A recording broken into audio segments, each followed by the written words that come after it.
Environmental groups are saying the landmark climate accord reached in Paris really doesn't go far enough. And to make that point, Friends of the Earth held a demonstration in front of the White House. CCTV's John Metherell has our story. Hey, hey, ho, ho!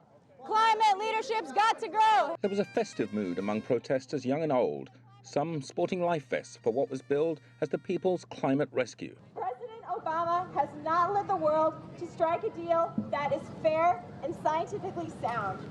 His climate legacy is sinking, and I think he needs a climate rescue. How about you? A group of international environmental organizations has put its name to a document that says many countries, the United States in particular, need to do much more to control climate change.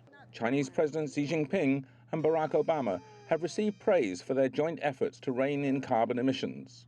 But environmentalists say these efforts are not enough. President Obama has been saying a lot of the right things on climate change, but it's not backed up by action. His action is just not sufficient on climate change. He doesn't get the title of climate leader. So what additional steps would Friends of the Earth like Obama to take? There's a lot of things that President Obama could still do. We needed an agreement based on science and justice, and the agreement that we're getting is not based on any of these criteria. Negotiators from nearly 200 countries struggled for 2 weeks to come up with a formula acceptable to all nations. What's going on in Paris is definitely a historic moment, but our leaders are effectively kicking the can down the road. They've delivered a deal that isn't scientifically sound or fair. Obama has committed the U.S. to reducing carbon emissions by about 27% over the next 10 years. But environmentalists say it should be more than 2 times that. It's not just wishful thinking. I mean, that's what we need to do. The United States' fair share.